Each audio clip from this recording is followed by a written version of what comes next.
Bem-vindos a mais um InsideCast. Meu nome é Diego Gaiovics. E o meu é Kesiel Bissaco. E hoje eu agradecer aos nossos patrocinadores, né? Exatamente, Diego. Hoje nosso patrocinador master é a BestMed, né? E conosco hoje está o produto da melatonina. Melatonina da BestMed é um produto concentrado. Então, você que às vezes perde o sono de noite, você que não está conseguindo ter aquele sono REM, que é aquele que relaxa, o produto da BestMed, o melatonina Sleep, é ideal para você. E a minha esposa tá tomando isso aí e tá dormindo assim, cara, a noite inteira, porque ele verdadeiramente é um produto bem concentrado, diferente de qualquer outra coisa que você vê no mercado, né? Então, Diego, eu como sempre falo aqui, trabalhei muitos anos no mercado farma e super indico o produto da BestMed porque é diferenciado, sem dúvida nenhuma. Então você que está pesquisando medicamentos é a BestMed. E também agradecemos a Duo Construtora, você que quer construir um imóvel dentro de um condomínio fechado, procure a Duo Construtora. São especialistas em imóveis de alto padrão dentro de condomínio fechado, e também a Duo Construtora faz empreendimentos de edifícios, né, Kesiel? Exatamente. E para você que é investidor, Diego, que não tem condições de comprar de repente um apartamento, a Duo Construtora te abre a possibilidade de você investir com amigos, investir com outros, e a partir de R$250 mil você consegue fazer o seu investimento e comprar uma fração de um apartamento, que é algo extraordinário e diferencial da Duo Construtora.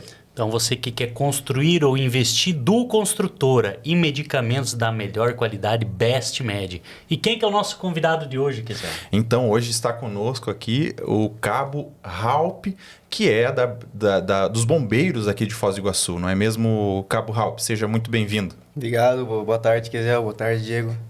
Prazer pelo convite, obrigado. Obrigado a vocês aí. E o Cabo Raup é um dos voluntários, né? Não sei se, digamos assim, voluntários, mas que tiveram que ir lá para o Rio Grande do Sul ajudar nesses resgates a vítimas dessa infeliz tragédia que aconteceu. Cabo, como que foi esses dias? Como que tem sido esse trabalho de ajuda, principalmente da parte de vocês lá? Como foi essa rotina? A rotina lá, ela é bem difícil, em cada cidade tem uma rotina diferente. Uhum. A gente passou por 3 cidades na minha guarnição. Nós somos em 20. Foz do Iguaçu, eu fui de Foz. E entre o Paraná todo, mais 19. Então, a gente foi com uma guarnição de 20 pessoas aqui do Paraná. E a gente passou por 3 cidades, que foi Canoas, Pelotas e Lajeado. E cada uma dessas cidades tinha uma situação diferente. Exatamente. Cada uma era uma situação diferente, um trabalho diferente. E a única coisa que era igual nas 3 cidades é que o tempo todo foi chuvoso, não parou de chover nenhum dos dias, e frio. Então, esse aí, por onde a gente passou, estava o característico mesmo... do Rio Grande do Sul, né? E o Cabo estava me contando cada cidade, como é que foi a situação que está em cada uma dessas 3 cidades que vocês passaram lá. É bem específico mesmo. Em Canoas, por exemplo, a água estava ali no nível das casas. No nível médio para cima das casas ali.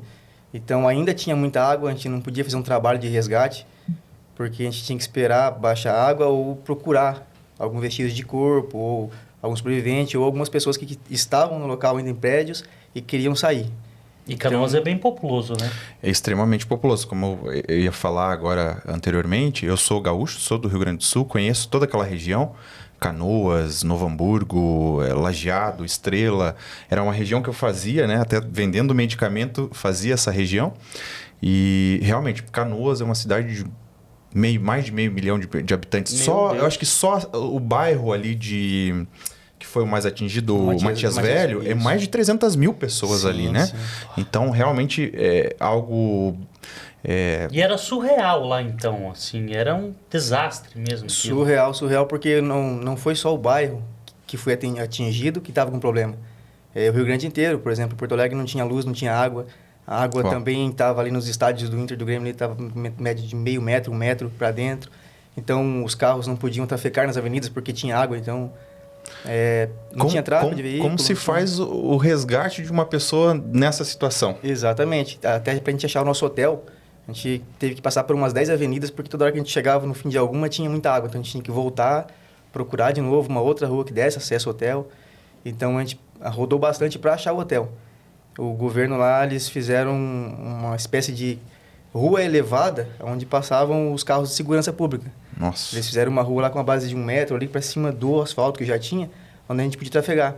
Mas tinha muito carro trafegando. Então, quando a gente achou aquela rua, a gente demorou bastante tempo para passar para outro lado, assim, para chegar em Canoas mesmo, assim, na cidade. Na parte que não estava alagada, né? E foi Canoas que tinha a represa que estava pronta para romper, que vocês estavam vigilando quanto a isso? Não, essa já é um outro trabalho. De Canoas, a gente foi convocado para Pelotas. Lá em Pelotas... Que também é grande Pelotas, né? Sim. Acho que é a terceira hoje maior cidade do Rio Grande do Sul, né? Isso. E lá em Pelotas tem um diferencial.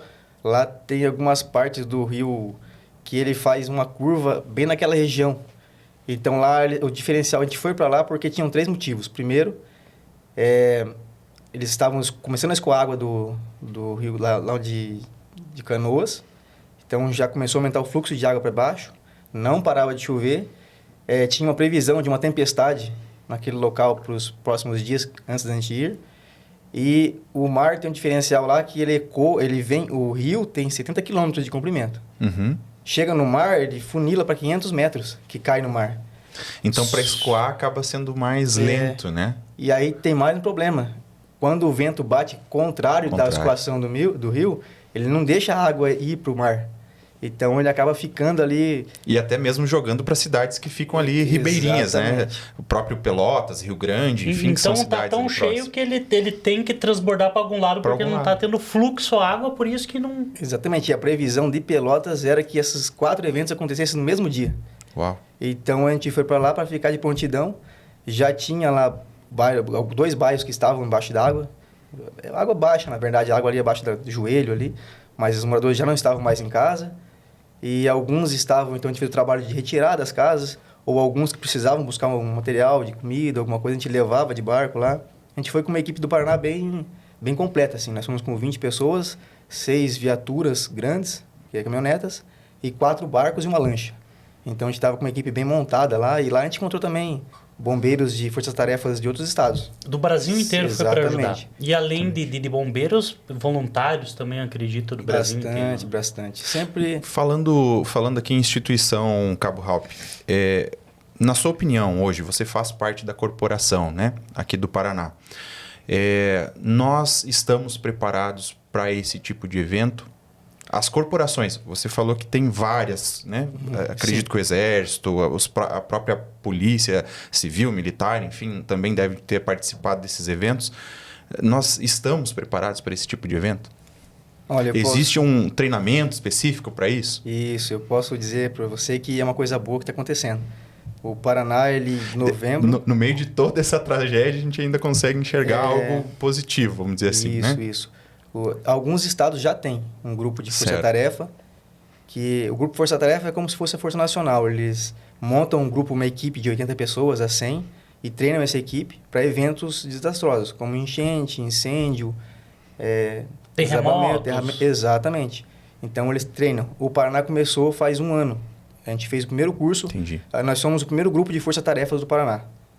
Com 80 integrantes do Paraná inteiro. Então, a equipe que foi já estava treinada para esse tipo de desastre. Isso, a gente fez um treinamento em novembro. Sim. E para esse ano estavam marcados mais treinamentos para a gente poder se especializar nas áreas de atuação, como incêndio, como desastre de enchente. Grande proporção, natural. né? Correto. E, na verdade, pelo mundo o mundo está se programando com os seus bombeiros fazendo esses cursos. Eles estão montando forças-tarefas pelo mundo. Então, para cá já veio muito bombeiro de fora do Brasil, que tem um curso semelhante. O Brasil começou há algum tempo já, mas o Paraná não tinha ainda. Aí o Paraná está montando e está equipando e está ficando uma coisa que é interessante. Que Bacana. A gente viu que funciona. A gente está girando equipe de 20 em 20, já é a 6ª equipe que está trocando a cada 10 dias. Então, fora essa equipe... Os bombeiros que não estão nessas equipes de força-tarefa, eles estão querendo ser voluntários, estão querendo ir. Uhum. Então, realmente, aqui em Foz mesmo, nós atuamos em 2 áreas.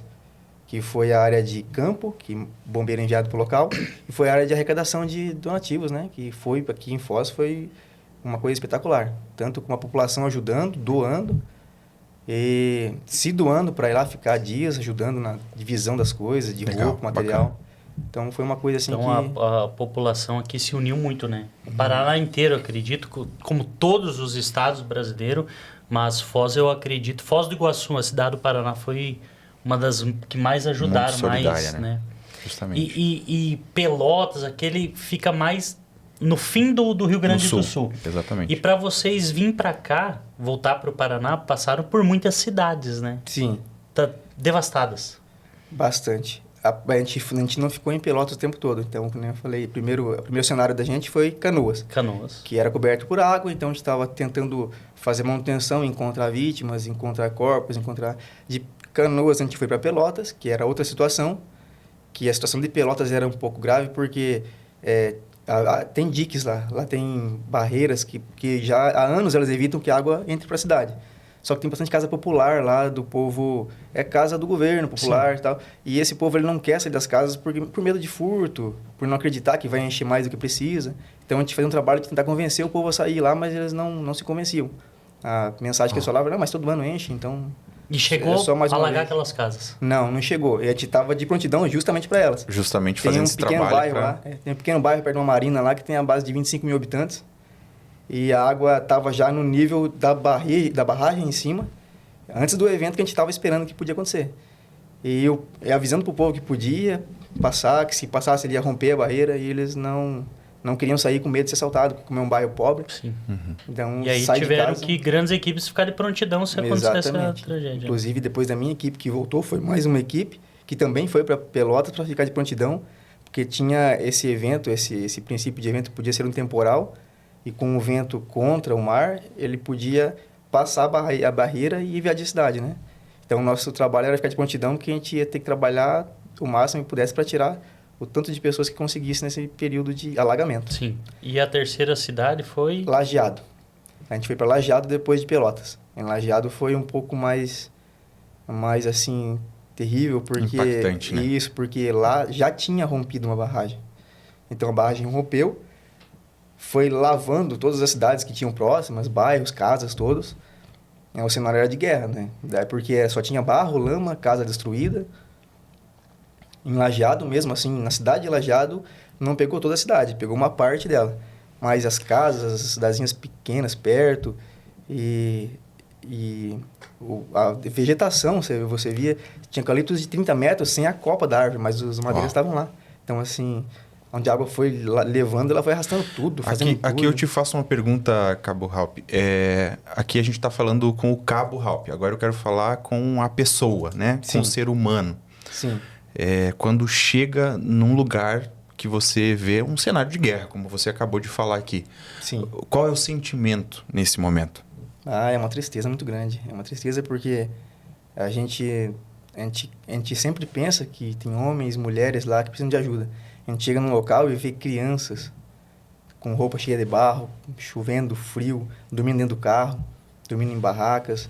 Então, a gente vê, assim, povo debilitado que não podia estar no local daquele lá, que não tem como sair também, que é crianças, idosos.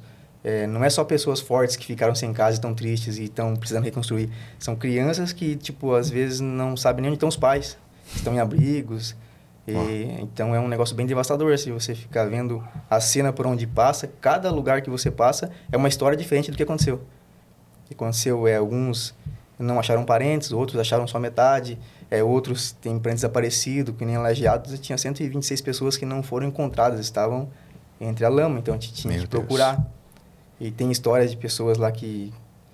até passou no YouTube uma das histórias, não sei qual que foi o programa, se foi filmagem de TikTok também, que tinham 3 pessoas na família, um casal e mais uma filha de 12 anos. E aí a água foi enchendo, como rompeu o barragem, foi muito rápido, foi enchendo e eles foram subindo para o forro. Aí subiram no forro, só que a água estava muito forte e começou a levar a casa. Aí eles se agarraram numa árvore, num galho de árvore, só que o galho começou a ir também, começou a bater a árvore naquele galho, começou a ir. E aí eles se despediram lá mesmo, o pai, a mãe, a filha de 12 anos se despediram. E Entenderam que ali era o último momento. E Vamos Exatamente. assim vocês dizer. passaram por todas essas cenas de sofrimento, de crianças ali desesperadas, famílias que... E nesse momento Destruídas, a gente né, olha para a nossa família, e vocês ainda mais que viveram isso, mas a gente olhando daqui, dá valor pelo que a gente está vivendo, né? A gente vive tão bem. E uma coisa assim que é preciso pontuar, né, Cabo Halp, que não é no exterior, é no Brasil. Aqui no Brasil, aqui próximo, no Rio Grande do Sul. E daí muitas pessoas estão aí envolvidas pensando, não, cenário de guerra lá no, né, enfim, Ucrânia, enfim, qualquer outro lugar, mas nós estamos numa situação devastadora muito próxima aqui de nós, né? sim, essa situação eu acho que o Brasil não vai esquecer muito rápido não, porque para reconstruir são muitas cidades que estão com problema e para arrumar e para encontrar pessoas e para tirar o trauma. Então eu acho que a situação de guerra mesmo, assim, uma situação que vai demorar muitos anos para o povo do Sul. Eu acho que não esquece mais, né, o que aconteceu. Com certeza. Porque todo mundo lá perdeu uma coisa ou outra. Ou perdeu parente, ou perdeu a casa, ou perdeu ente querido. Então, é raro quem tá lá que, não, para mim tá tudo bem, não perdi nada, tô tranquilo, eu só tava longe. Então, é uma cena realmente que é de se pensar. E, por um lado, também, a população do Brasil inteiro mostrou que tem um coração solidária, gigante, né? né? Meu Deus. Porque, de um lado, a gente vê o povo, sim, muito solidário, mas também tem a questão, a gente não tá lá, vamos supor, a gente mora aqui, não viu pessoalmente, e parece que hoje, nos dias de hoje, que já passou. Mas, cara, tu imagina acho que você que tá na tua cidade e tu levantar a tua cidade hoje, tá totalmente devastada. A gente não tem a verdadeira noção de Não como tem. tá lá hoje, né? Eu acho que esse é o pior momento, na verdade, né? Porque agora é o momento de... Agora dá para refletir, porque já passou tudo, né? A Sim. situação mais grave, entre aspas, que é a devastação, aconteceu. E agora a pessoa cai em si, poxa, não tem mais nada. Acabou. Acabou, Sim. e daí? E não é só a casa, os bens, empresas fechadas que não vão mais voltar. Empregos, e agora? São cidades inteiras, né? Por exemplo, a Estrela, que você falou, uma porcentagem muito grande ali, acho que 80% dela foi 80%. atingida de Com uma maneira certeza. que é difícil de reconstruir, sabe? Então, e igual Estrela, são cidades menores, tem várias cidades lá, são base de 300 cidades. Tá, tu pequenas. imagina dizimar uma cidade inteira. Nessa questão, voltando para a parte, né, corporativa, né, de corpo de bombeiros, enfim, como foi essa integração, né? A gente falou até anteriormente aqui um pouquinho que houve uma interação de outras corporações. Como foi essa coordenação? Você viu lá, Cabo Halp, que realmente existia um engajamento, que todas as corporações estavam realmente imbuídas em resolver essa situação? O que você tem nos falar nesse sentido? Porque o que eu digo que eu acredito que o Kesiel quer falar? A gente tem algumas notícias de a polícia, o corpo de bombeiro, não sei quem, tá barrando as carretas de chegar De com entrar, mantimento. né? Estão Enfim. barrando as pessoas de vir com barco ajudar também. Eu sei que é meio... verdade ou é mentira isso? É meio polêmico até, né? Essa indagação, né? Mas eu acho que a gente que está longe, de certa forma, entre aspas, né? Porque o Paraná é próximo, né? Mas é real isso? Aconteceu de fato? Você chegou a ver que não houve esse engajamento das corporações, do próprio governo? O que o senhor nos fala sobre esse ponto? Sim. Não, vamos começar pelo bombeiro, né? Pelo bombeiro houve um grande engajamento, porque a gente chegava no local, a gente não chegava lá e cada um fazia um grupo de força-tarefa e ia trabalhar. A gente chegava lá, ficava à disposição de um staff que é do governo do Rio Grande do Sul. Então, quem comandava as tragédias é quem conhece o local. Então, a gente ficava adidos a eles. Então, eles que comandavam vocês, o grupo do Paraná vai para tal lugar, o grupo de Distrito Federal vai para tal lugar, Santa Catarina vai para tal lugar. Então, eles que comandavam. Então, a gente já chegou sabendo que ia ser apenas uma ajuda para eles. Uhum. Então, eles comandando, eles conseguiam saber cada lugar que precisava de mais ajuda. Então, ficou redondinho, que eles conseguiram enviar a equipe para Pelotas, equipe para Lajeado, depois eles revezavam as equipes, deixavam equipes em Canoas, eles trocavam. Então, funcionou bem. Isso até existe uma pesquisa do IBGE, o Corpo de Bombeiros é considerado a corporação mais confiável. A população brasileira votou e disse: o Corpo de Bombeiros é a corporação mais confiável do Brasil. Então, eu acredito e até meio que me emociono aqui de estar conversando contigo hoje, Ralph, porque a gente entende que vocês realmente... Eu tenho parentes que fazem parte dessa corporação lá no Rio Grande do Sul e realmente eu te digo assim que é incrível o trabalho de vocês, porque é real salvar vidas, né? E existe uma entrega real de vocês nessa até eu me emociono mesmo, de verdade, no exercer essa função, porque já é um pessoal que é treinado para salvar vidas diferente de outras corporações, né? Exatamente. Então, porque se falava muito, né? Onde que está o exército? Onde que está né, a própria brigada militar, disse que estava acontecendo muitos assaltos, enfim, e roubos. Por isso que a gente fica nesse questionamento, né? O que você viu de fato lá, né, dentro do Rio Grande do Sul? Teve mesmo esse bloqueio? Não entra os caminhões, peraí, não vai entrar os alimentos assim, as pessoas chegando com barco, não, você não pode ajudar, calma. Tinha isso? Não, para os lugares onde eu andei, não vi esse tipo de bloqueio. Eu vi os barcos, lógico, o barco não pode chegar lá e botar o barco na água, ele tem que chegar lá e ficar adido mais do que natural, né? Ao comando ali, comando que você vai, você não vai, então... Mas assim, bloqueio, eu não cheguei a ver para onde eu andei, não. Tava, a princípio... Pelo contrário, na verdade, eu não ficava na área fria, que a gente chama, que é onde ficam as barreiras. Eu ficava já na área quente, que é onde estava o desastre. Então, no desastre, não teve... O teu contato direto foi com as pessoas que estavam lá vivendo aquele desastre. Exatamente. Né? Então, sobre os veículos que eram barrados e tal, então a gente não tinha acesso. Não tinha esse acesso. Acho que essa é a parte mais bonita do Corpo de Bombeiros, porque, de fato, vocês vão lá onde está o foco do negócio, né? Sim, a gente vai as demais corporações dão apoio nesse momento para vocês, né? Exatamente. Então, seria isso, né? O apoio e vocês vão pro fogo cruzado. Exatamente.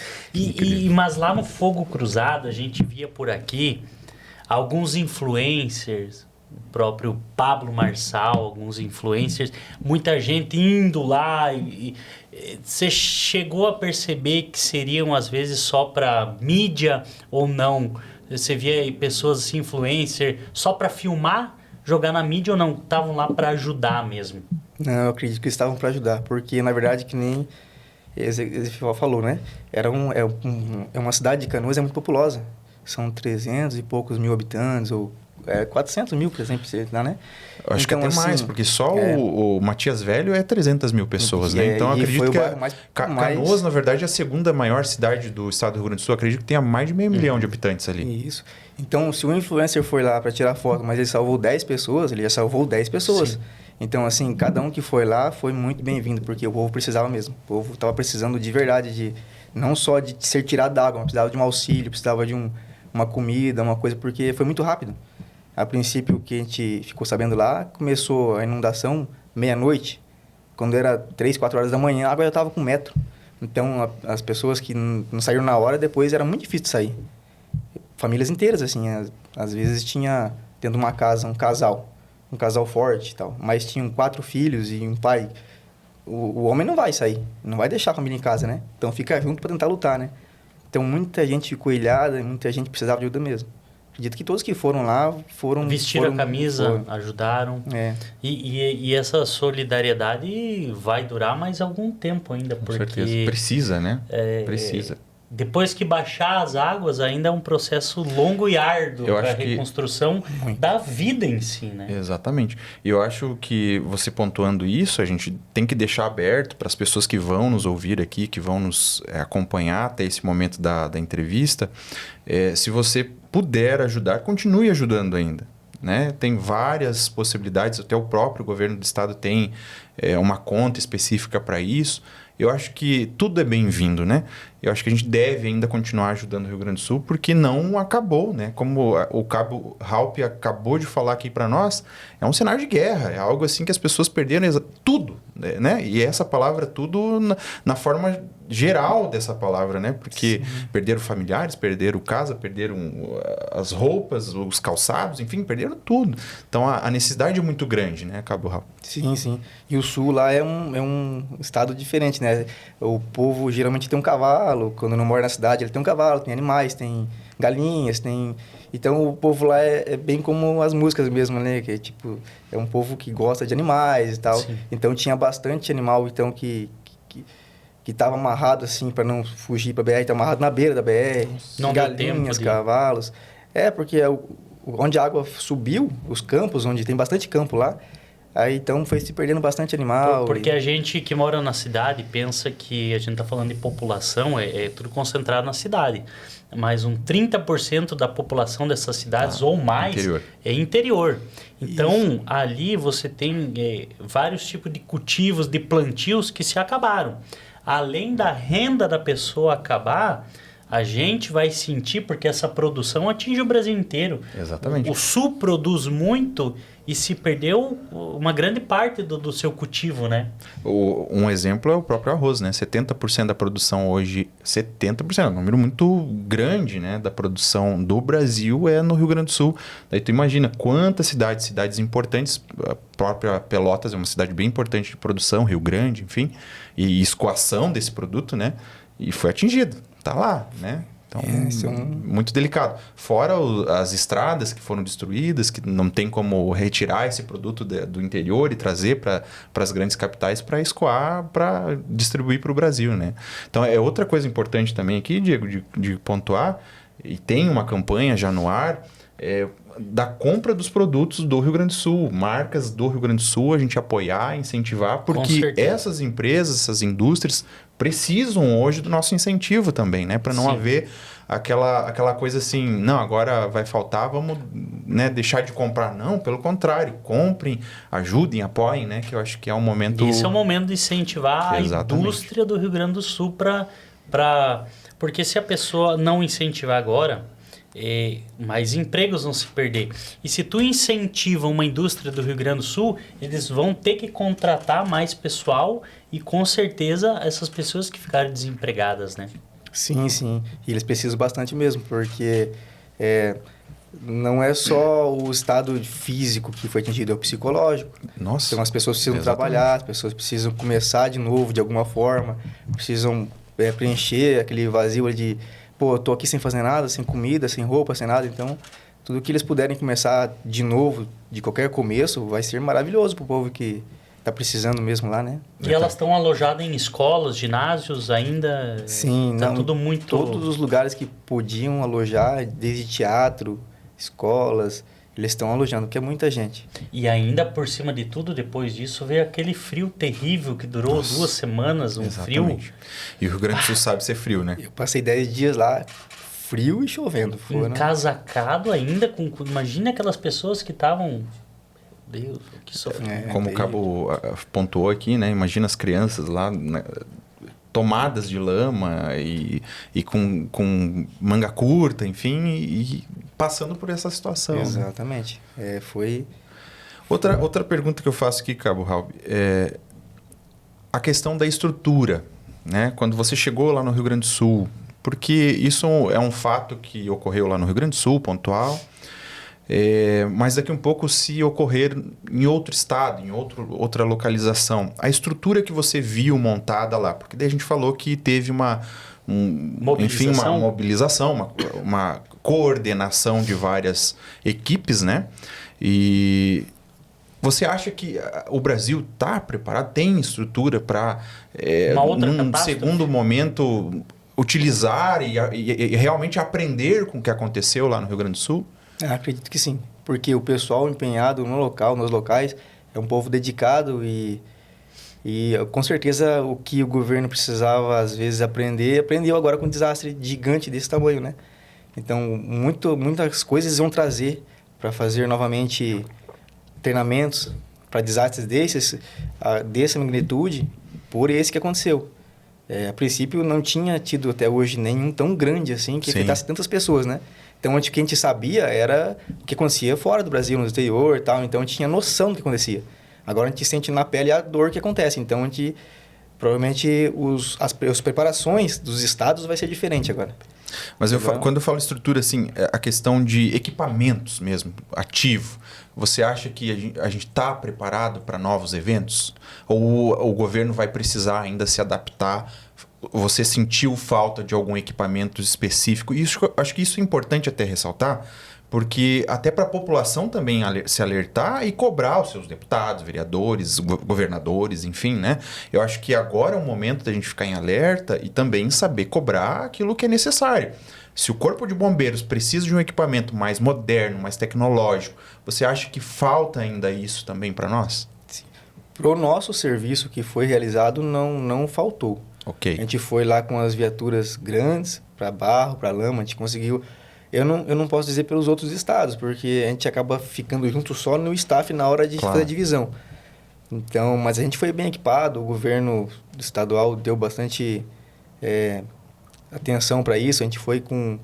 A princípio, um dos maiores equipes que foi a gente do Paraná. A gente foi com, como a gente falado, né? Com 6 viaturas grandes, caminhonetas, 4 barcos, uma lancha. Eles mandaram equipe do Ghost. Então, cães farejadores para lajeado, toda hora estava trocando equipe. Então, o Paraná não deixou a desejar nessa questão. Bacana. Tanto que a gente foi visto diferente no Sul, o povo do Paraná é visto diferente lá. A gente foi muito agradecido, foi muito falado lá na mídia de lá, foi muito reconhecido pelo trabalho que fez lá, porque o Paraná foi uma equipe que foi completa. Não foi só pessoas, foi pessoas, equipamento, material, cão, helicóptero, então a gente foi completinho. Então, só que como o nosso trabalho era tão assim... no local, então a gente acabava não vendo como que estavam os outros trabalhos. Sim. Como é que estavam outros estados, porque separa a equipe, vai uma equipe para uma cidade, uma para outra. Então, não sei de todos do Brasil, mas o Paraná foi bem equipado, foi bem coerente o trabalho total, assim. Até a divisão. A gente está trocando equipe a cada 10 dias, de 20 pessoas, e sempre está tendo. O Cabo tá voltando para lá agora, semana que vem, né? Retorna. Não, eu ia retornar domingo, mas eles fazem assim, é para dar um nome. Uhum. É uma equipe de 80, é convocado, mas a gente não espera ser convocado. A gente vai colocando o nome na lista de volta. Sim. É chamado para voltar, né? Então, foi chamado um grupo. Nesse grupo eu não estava de domingo. Mas, provavelmente, como vai ter algum tempo para trabalhar ainda, provavelmente para frente eles me convoquem de novo, porque vai abrir listas para a gente colocar o nome, né? A minha tá lá sempre. Eu estava até olhando, existem mais de 170 pessoas ainda desaparecidas, que provavelmente as buscas continuam, né? Acredito que até mais que isso, né? Pode ser. Então, o que tem de registro até o presente momento era 170 pessoas desaparecidas, né? Então, de morte já acho que quase acho que o dobro desse número aí, né? E vocês se comunicam pessoas, também, né, com o pessoal hoje que está lá, aqui de Foz, da região? Sim. A gente tem o grupo Força Tarefa, né? Então, dentro do grupo que é lançado bastante informação do povo que tá vindo, que tá voltando, as tabelas. E o que as últimas informações aqui, atualizada, real, de hoje, de ontem lá, como que na cidade que eles estão? O cenário não mudou muito. Não mudou. A água ainda tem muita água? O que mudou é que parou um pouco de chover. Meu Deus, mas ainda tá cheio d'água. Deu uma estiada. É porque como lá, onde inundou mesmo, é um lugar que não é meio reto. Então, assim, abaixa a água, mas ela baixa pouco, tipo 10 centímetros, 5 centímetros. Então, ela demora dias para baixar. Então, não é assim, vai baixar essa semana. Não é uma coisa que o pessoal pensa, acabou. Não, tá tudo debaixo d'água ainda. Exatamente. Então, vai baixando gradualmente. Ali vai ter bairros que provavelmente nem baixa a água, né? Porque, às vezes, alguns bairros que ficam perto do rio, o rio, como ele lastrou, ele expandiu um pouco, talvez ele não volte. Então, só vai saber ao longo dos dias aí que vai se passando, se vai voltar. Né? Exatamente. E a questão, comentaram, vocês chegaram a ver, assim, furtos ou a correria da polícia sobre esse assunto de furtos, roubos? A minha equipe não chegou a ver. Graças a Deus, a gente não teve notícia lá sobre isso o tempo que a gente ficou em Canoas. Em Pelotas e Lajeado não tem. Não estava todo mundo lá empenhado mesmo, não se via. A princípio podia ser em Canoas, mas é por causa da população. É muita gente. Muito grande, né? Exatamente. Grande. E é um bairro que tem uma parte dele que é bem pobre, então... Exatamente. A gente não sabe como é que tá lá o povo, então a gente não sabe dizer se teve furtos ou não.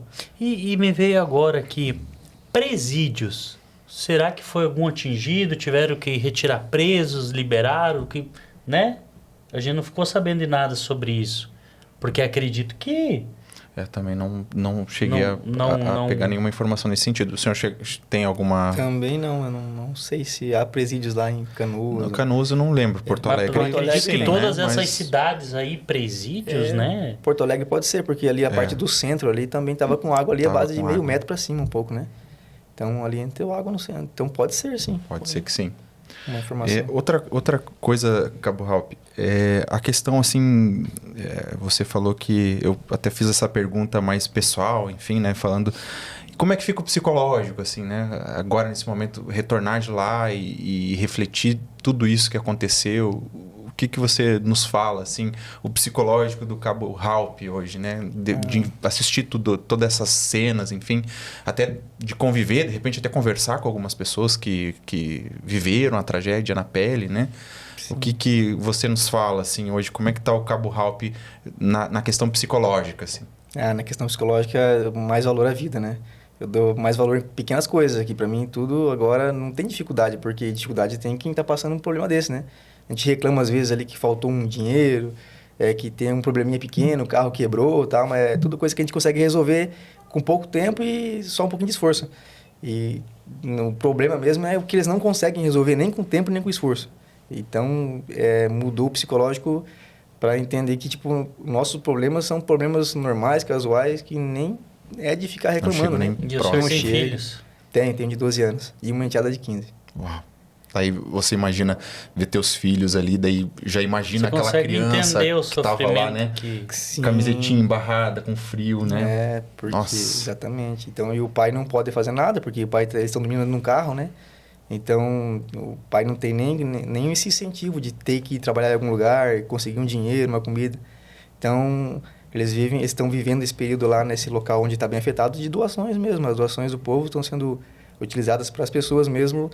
As pessoas fazem uma comida no mutirão e todo mundo come junto. Exatamente. Então, às vezes, eles não estão recebendo a comida.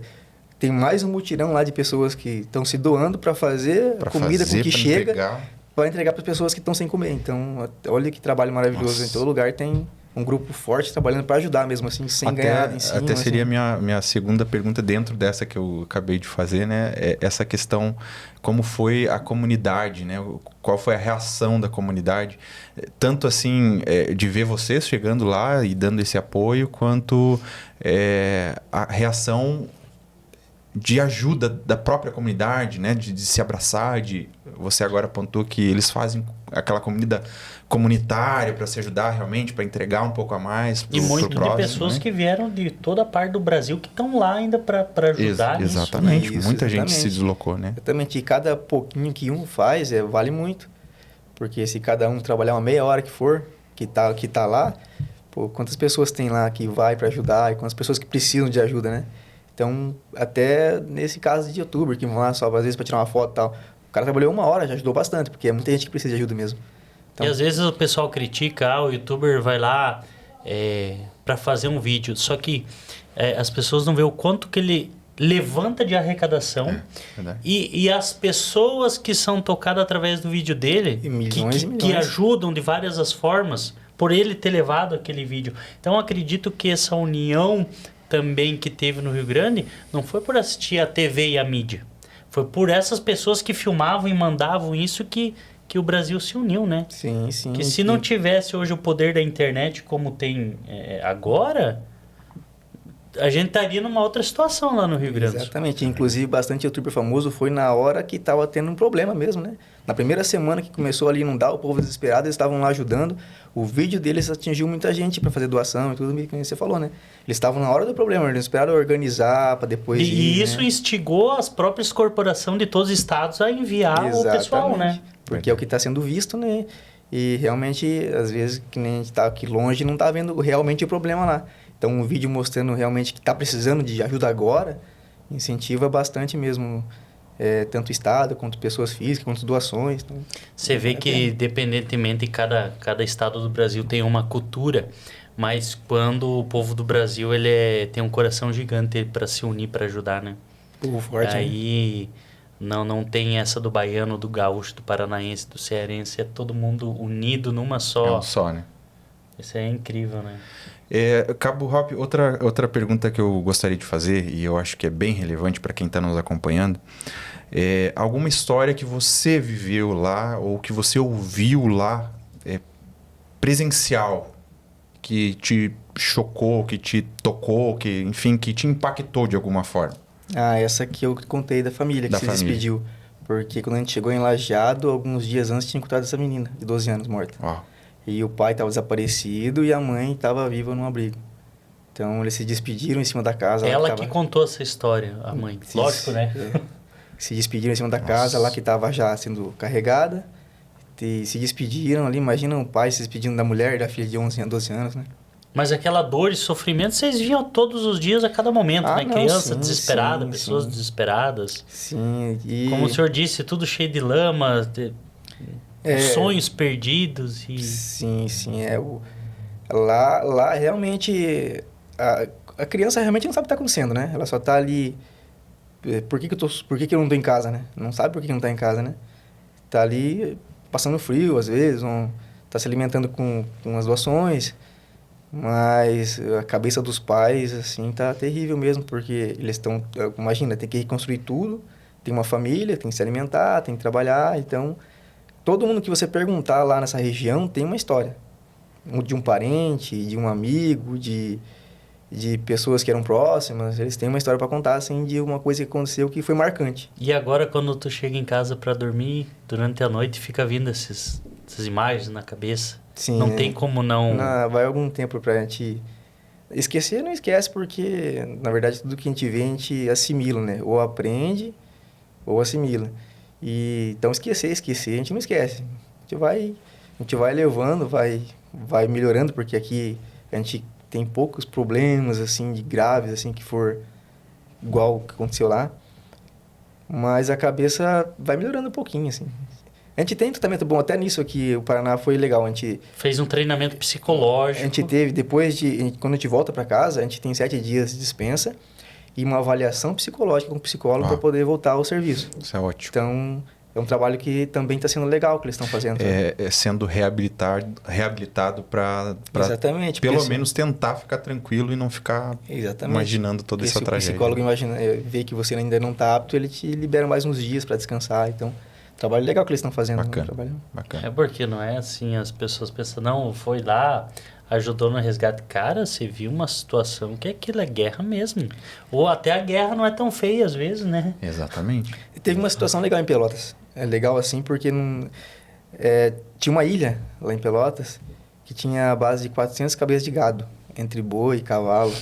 E a CNN estava filmando helicóptero tudo, e a gente pegou uma equipe da nossa guarnição, foi de barco, com um monte de equipe de outros estados, foram até lá para ver se precisava resgatar esses cavalos, bois dessa ilha. Então, assim, tem imagens, filmou, acho que essa CNN passou no mundo inteiro, essas imagens. E a gente tem fotos de resgatando tinha um cavalo doente lá, que a gente precisou trazer, colocar no nosso bote, trazer não sei se você conhece lá, que tem uma ilha em Pelotas. Sim. Nessa ilha lá tava 400 cabeças de gado lá que estavam... Chegando lá, viram que não precisavam tirar, porque ainda tinha uma parte boa lá que estava com o terreno, mas tinha animais doentes. Então, esses animais quando nos nossos barcos foram direitos dos animais, foram pessoas veterinários, foram oficiais. Então, lá eles viram que tinha um cavalo que precisava de reabilitação. Colocaram no barco e trouxeram o cavalo para a borda, para poder colocar no veterinário, levar. Uma história interessante, viu? Porque 400 animais grandes e ilhados, se fosse preciso tirar de lá, ia ser um trabalho assim, gigantesco. E o cheiro era muito forte de tudo que é tipo de coisa. É uma pergunta que eu acho que todo mundo gostaria de fazer. Esgoto, coisas mortas. A gente ouve alguns relatos, acho que até por isso que o Diego entra nesse assunto, né, Diego? A gente ouve alguns relatos que as pessoas falam, nossa, era um cheiro de podridão, até de morte, né? Acho corpos em decomposição de pessoas, de animais, de até de esgoto, porque aquilo destruiu tudo e embolou tudo, né? Sim. Então, o cenário visual não tinha isso, não tinha animais boiando, pessoas boiando, não tinha, né? Porque ainda estava por cima. O cheiro, sim, o cheiro bem forte na água, o cheiro, assim... que nem você falou, misturou, né? Esgoto com, às vezes, uma pessoa que está indo de casa, com um animal, Então, o cheiro mesmo, assim, é um cheiro bem forte, é um cheiro que a gente... Alguns lugares que a gente passava de carro, sem andar de barco, a gente fechava o vidro do carro, porque vieram muito forte mesmo. Uau. E é um cheiro de uma água parada numa cidade há 20 e poucos dias parada dentro da cidade, né? E não baixa. Então, o que estava ali, que morreu, tá E o decompondo. que tinha de lixo, às vezes até de lixões, com certeza. vai tudo pra Exatamente, dentro, mistura né? tudo, né? Cemitérios. Exatamente. Cara, cemitérios, se a terra mexeu, Mistura tudo, aquele cheiro ali na água, né? tudo. E água potável já era, né? Não, na torneira. Então, lá eles... na água tinha... O governo lá, ele racionava um dia e liberava 2. Então, eles estavam trabalhando para liberar, né? Então, a princípio, os lugares que a gente passou, teve água em todos os lugares. Eu não sei como foi. Só que minha mãe mora em Porto Alegre, então... Olha aí, você ela falou tem que lá... uma sim, raiz também gaúcha. sim, Mas de as lá. cidades pequenas, às vezes, não porque às vezes é um tratamento de água numa cidade pequena, num lugar mais baixo, aquilo já era, né? Então, nessas cidades eu não tenho notícias porque acabei não passando por lá, Sim, né? claro. Mas a possibilidade é enorme, porque na cidade que nem Porto Alegre, eles racionavam um dia, liberavam o outro, racionavam 2, liberavam o outro. Aos poucos, porque tinham que ir tratando, e é muita gente precisando, né? Então, realmente, provavelmente teve muito racionamento nesses dias, e está tendo ainda, né? Verdade. Por onde a gente andou, a gente acabou não pegando esse racionamento. Porque a gente acabou indo do serviço para o hotel. Então, a gente estava sempre... Até porque é muito exausto, né? E era um trabalho de Exatamente. 12 horas, assim, vocês faziam? Sim, enquanto precisasse. Se Tava precisasse lá. 24 horas, a gente estava lá Tinha que também. tava lá. Sim. Ia pro hotel só pra tentar dar uma descansada e... Sim, tomar um banho, descansar, comer alguma coisa. E se precisasse, voltava para a cena, né? Nem em Pelotas mesmo, a gente dormia, como falam, com o olho aberto e um fechado, né? Porque Uau. em qualquer momento podia passar água virar. pro lado de cá, então... Os veículos todos virados pro lado já do local, com o barco engatado. E dormia já com a roupa de neoprene, que é a roupa de mergulho de SARP, salvamento, do lado da cama, porque se precisasse era só vestir a roupa e sair correndo. Já saí correndo. Não é? Quantos anos de corporação, Cabo Halp? 12. 12 anos de corporação. 12 anos. E já viveu Comemorei meu aniversário de entrada lá. lá no Rio Grande do Sul. Dia 21 de... É um super-herói aí, né, Diego, nesse sentido, né? 12 anos de corporação, viver um momento assim tão difícil, né? Um estado que tão rico também, né? Um estado tão rico, viver uma situação assim trágica, né? E como é importante a gente ter pessoas assim que querem dar o seu melhor, né? E entram numa corporação tão importante que é o Corpo de Bombeiros e faz isso aí, né? Tanto humanizado, a né? De ir lá polícia, se corpo de entregar. bombeiro é proteger, ajudar vidas, né? Então, é dedicar a vida ao próximo, verdadeiramente. É um trabalho que é dedicar a vida ao outro, né? Verdade. É muito forte isso. Incrível. E outra questão assim que me vem assim à memória é essa questão de agora baixa a água, enfim. Como fica essa questão agora estrutural? Qual é o apoio que o Corpo de Bombeiros pode dar agora nesse momento de reconstrução, né? Porque daí já a gente vive um novo cenário, vamos assim dizer, né? Como que entra agora a parte do Corpo de Bombeiros? É a parte ainda social ou... Porque a parte de resgate foi feita agora, que é a parte mais difícil. Como você falou, é o ponto mais quente da situação é quando acontece o fato e você tem que ir lá e resgatar essas vidas, né? Tirar essas pessoas desse momento difícil. Mas agora essa parte de reestruturação, de construção, enfim... Também, aproveitando isso, hoje é o Corpo de Bombeiros que libera uma obra para ver se ela está firme ou não. Então, é um trabalho muito longo para fiscalização das construções. Liberação, né? De uma nova construção. As empresas precisam estar adequadas para se reabrir de novo. Como fica essa parte aí do Corpo de Bombeiros? Você tem noção mais ou menos como é que vai ser essa atitude, esse trabalho, enfim, né? Da corporação? Sim. Acredito eu que, por exemplo, em lugares diferentes vão ser situações diferentes, né? Em Canoas ainda está na fase de água baixar. Quando a água baixar, então a gente vai começar a fazer o trabalho que é o difícil, que é de ir nas casas procurar pessoas, né? Que ainda não saíram. Então, o trabalho mais difícil lá é você remover corpo que já está em estado crítico, sabe? Então, esse trabalho ainda a gente vai ser feito. Ele ainda agora Não a água foi feito ainda, Não, então. porque a água ainda... na parte mais próxima da BR ali, a água já está mais baixa, tá, né? Mas no começo, perto do rio, a água ainda está na altura da casa. Então, assim, o acesso vai começar quando começar a baixar a água. Aí que vai poder ir lá no local mais distante do bairro para ver como estão as casas, encontrar corpos. Então, essa fase ainda não aconteceu lá, né, em Canoas. Depois uma fase de limpeza. Isso. É uma terceira fase de fiscalização. É um processo de 1 ano. Exatamente. Para mais, né? Ah, muito mais, né? Porque é muita casa. É muita coisa, casa muitas pra fiscalizar. cidades. A gente está falando, vocês têm a estimativa correta de quantas cidades foram afetadas de alguma forma? Na minha base, onde eu trabalho como cabo, eu não tenho estimativa correta. Os meus superiores que estavam no staff de comando, eles sabem.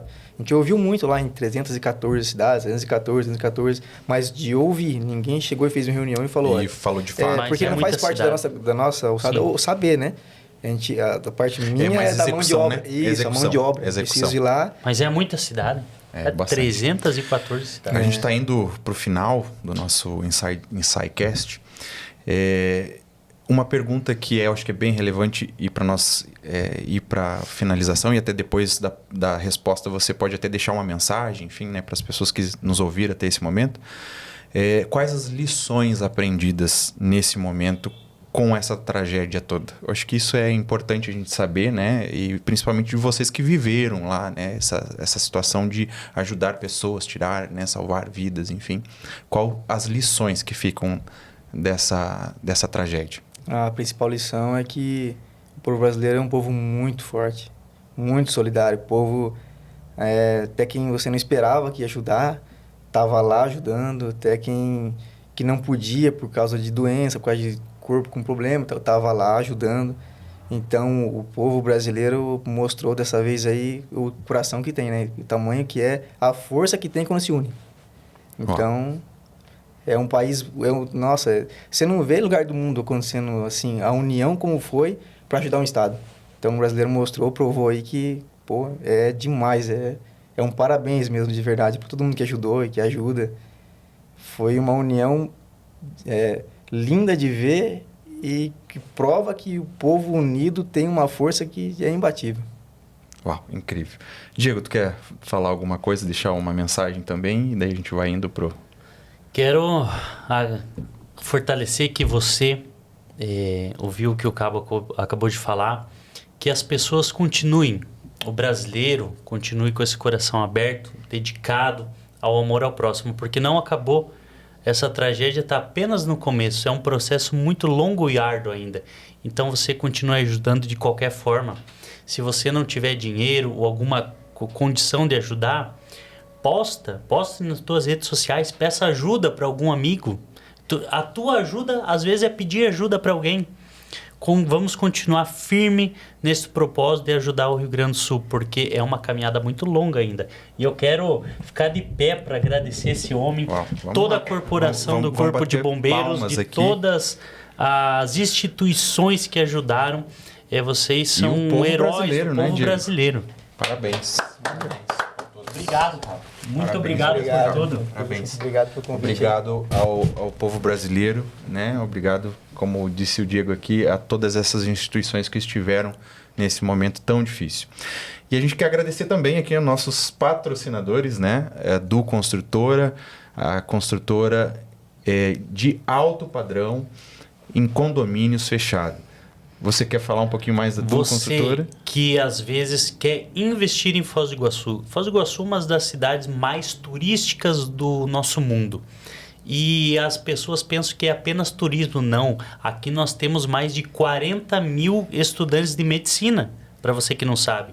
Então, Foz do Iguaçu é um polo de investimento. Você quer investir em construir em Foz do Iguaçu, mas mora fora do estado, fora do país?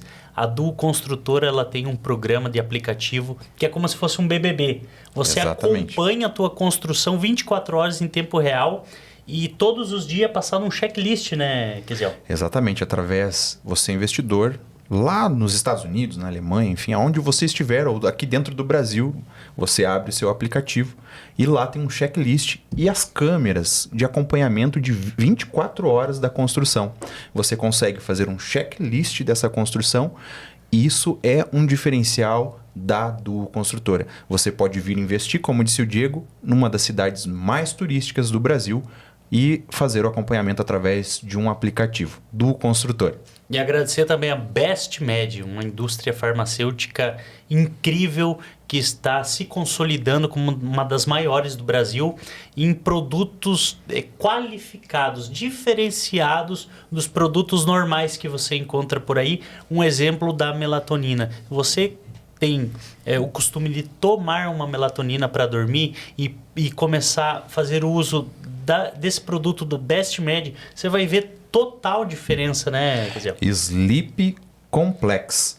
Complex por quê? Porque ela é completa. Ela é a melatonina mais completa do mercado. E como a gente tinha colocado aqui anteriormente, ela tem melatonina dupla. Ela tem uma fórmula a qual você consegue relaxar e descansar e chegar lá no seu sono REM e realmente no outro dia estar mais animado, mais tranquilo para fazer os seus trabalhos, né? Melatonina Sleep Complex da Bestmed.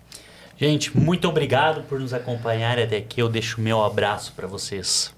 Eu agradeço também a todos que nos acompanharam até esse momento do InsideCast. Se você ainda não se inscreveu no nosso canal, se inscreva no nosso canal e deixe o seu like e os seus comentários, né? Faça o seu comentário hoje, essa participação incrível do Cabo Halpe, falando sobre aí essa tragédia que teve no Rio Grande do Sul. Obrigado a todos e aquele abraço.